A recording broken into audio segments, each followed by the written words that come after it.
I thought the script was incredibly well written and really taut suspense, interesting play on the hierarchy of knowledge and when we learn the things that we learn. And I think was very unique about it was that it was so much in one character's point of view. And while we don't employ any, hopefully, specific POV shots, we still feel everything that the main character is feeling. And that's something that, I happen to be recently much more inspired by video games, by modern video game than movies.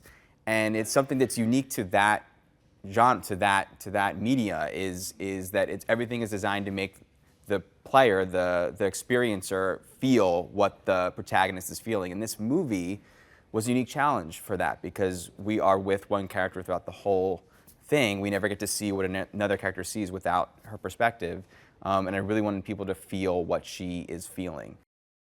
This is something that I've been excited about for a very long time. I was the kid on my block making movies with my action figures and my best friends, and have often dreamed about one day making a major motion picture. And this has been that dream fulfilled, and it's been very fun. It's much more fun than I thought. I think it's equally exactly like making movies in the backyard with your friends, and also nothing like that, and incredibly challenging and exciting. And the crew has been incredible. Everyone is as good-natured as they are talented, so the making of the movie has been a really pleasurable experience. The movie opens with Michelle, played by Mary Elizabeth Winstead, gets into a car accident and wakes up in this underground facility of sorts and meets Howard, played by John Goodman, who explains to her that while she was passed out, the world as she knew it is not quite the same, and she can't leave for years, but she should be thankful because he saved her life. And we are not sure what to think of that, and things spiral out of control from there. He is someone who knows Howard, but perhaps isn't quite sure about things that happen with Howard later on in the story.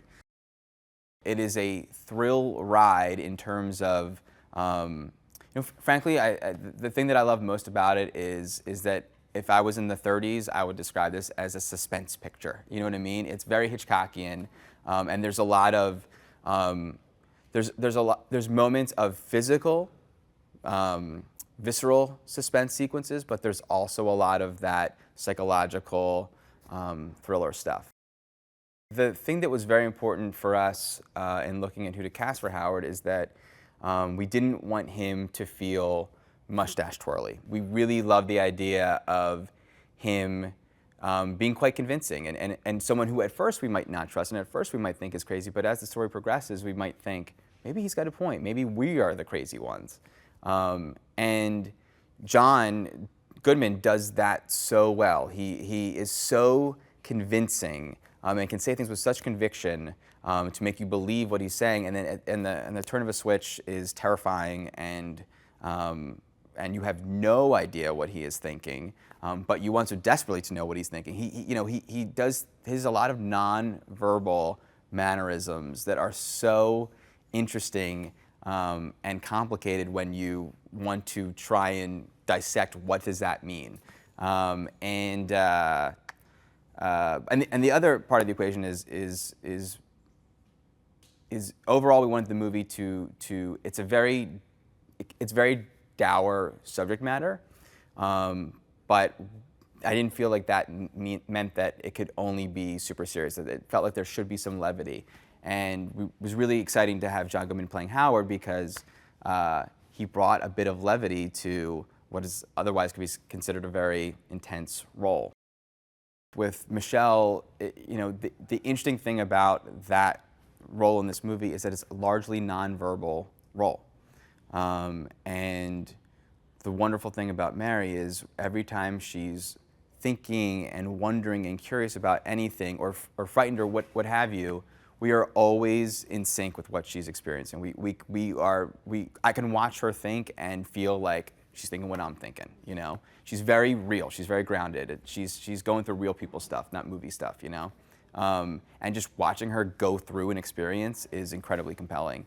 And even in those small moments where we get to see where she came from, where she's going, and those moments of dialogue between her and Emmett, there's a lot of personality that comes through just in those tiny slivers, so we really feel how well-rounded she is going into this terrifying experience.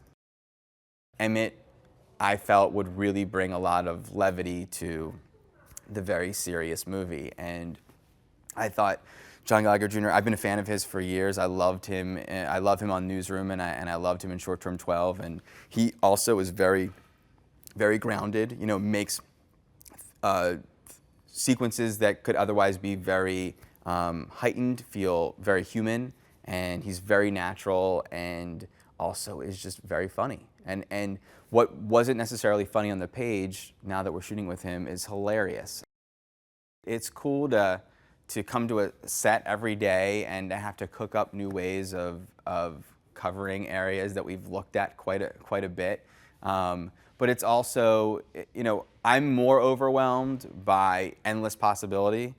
It's harder to make choices that way, but when you are confined to a box, it's more exciting because that confinement breeds creativity.